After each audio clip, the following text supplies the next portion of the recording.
আচ্ছা, কতজন আপনাদেরকে গ্যারান্টি সহকারে উইন করাতে পারে আমি জানি না, কিন্তু আমাদের এই চ্যানেলটিতে আপনারা যদি জয়েন করেন, যেখানে ইমো হোয়াটসঅ্যাপ নাম্বারটা দেখতেছেন সামনের স্ক্রিনে, এটাতে একটা মেসেজ করে দেন, এই গ্রুপের লিঙ্ক চলে যাবে, সেখানে আপনারা জয়েন করতে পারবেন।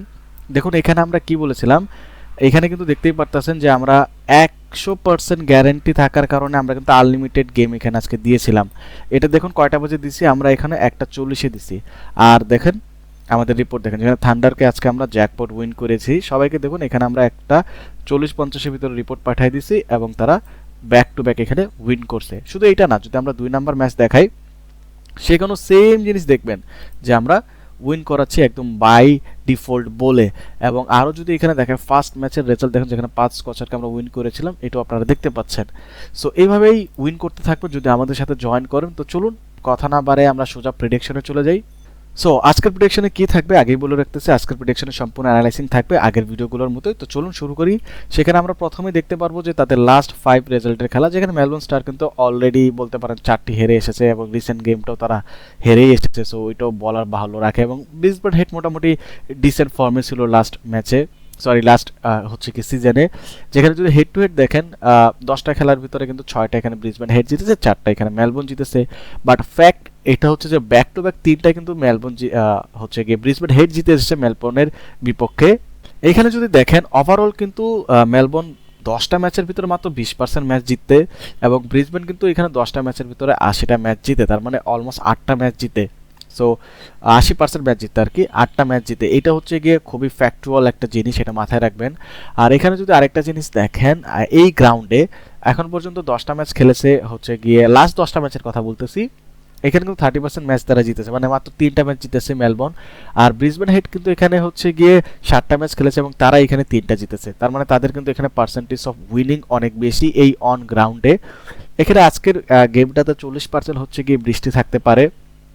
আমার মনে হচ্ছে বৃষ্টি হতে পারে, কারণ লাস্ট ম্যাচগুলোর তো কিন্তু বৃষ্টি হয়েছে। আর এখানে কিন্তু ফাস্ট ব্যাটিং যারা করে তাদের জন্য খুব একটা ইস্যু এখানে, মানে খুব একটা বেনিফিট হয় না, যেটা আমি আগের ভিডিওতে বলেছিলাম, আমার ভিডিওগুলো দেখলে দেখবেন।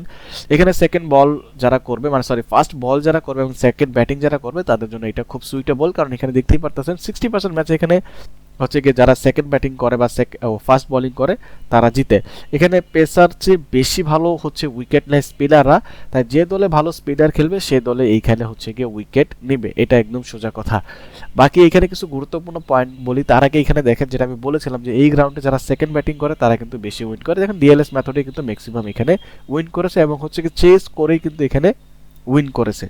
সো গুরুত্বপূর্ণ বিষয়গুলোর ভিতরে একটা জিনিস হচ্ছে যে মেলবোর্নের কিন্তু ব্যাটিং লাইন আপের ভিতরে হচ্ছে গিয়ে জো ক্লক এবং ব্যান ড্যাকেট থাকার পরও, ইভেনচুয়ালি ম্যাক্সওয়েল থাকার পরও তারা কিন্তু খুব একটা ভালো কিছু করতে পারতেছে না। তারা খুব দ্রুত রান তুলতেছে কিন্তু খুব একটা ভালো তারা করতে পারতেছে, কারণ তারা চাপের মুহূর্তে কিন্তু তারা দলকে মানে একসাথে রাখার জন্য তারা সাহায্য করতে পারতেছে না, তারা ভেঙে পড়তেছে। এবং তাদের বোলিং অ্যাটাক যথেষ্ট ভালো আছে, এটা নিয়ে কোনো কথা বলার নেই। ব্রিসবেন হেটের যদি দেখেন ওসমান খোয়াজা এবং হচ্ছে কলিন মগরের মতো অভিজ্ঞ ব্যাটসম্যান রয়েছে, তারা দলরে হচ্ছে গিয়ে স্ট্রং এবং স্টেবল বানায়। এখানে দেখেন যদি মিচেল আর হচ্ছে জেভিয়ারের বোলিং অ্যাটাকের জন্য তো এখানে প্রশংসা করতেই হবে তাদের টিমে। এবং এখানে তাদের ধারাবাহিকতার ভিতরে দুর্বলতা রয়েছে, তারা কিন্তু দুর্বলতা এই জিনিসটা প্রেশারাইজ হয়ে যায় যে তারা কিন্তু চ্যালেঞ্জিং মুহূর্তগুলোতে যেখানে রান চেঞ্জ করতে হবে 10-15 বলে হয়তো 30-40 রান লাগবে, তখন গিয়ে উইকেট অনেক ফেলে। সো এইটা তারা খুব ঠিক করতে হবে বা আপনারা মাথায় রাখতে পারেন।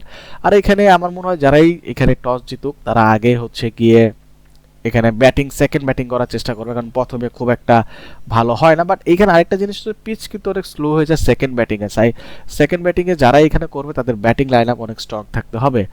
তো এই ছিল হচ্ছে কি প্রপার অ্যানালাইসিং। এই খেলা কে জিতবে সেটা জানতে হলে অবশ্যই আমাদের স্ক্রিনে যে ইমো হোয়াটসঅ্যাপ নাম্বারগুলো আছে সেগুলোতে মেসেজ করেন, আমরা বলে দিব। ইভেনচুয়ালি আপনারা চাইলে আমাদের টেলিগ্রামে জয়েন করতে পারেন। টেলিগ্রামে যদি জয়েন করেন আপনারা এইরকম কিন্তু 100% শিওর অ্যাকুরেসি ম্যাচ প্রেডিকশন সবসময় পাবেন। সো জয়েন করতে ভুলবেন না। Take care, bye by.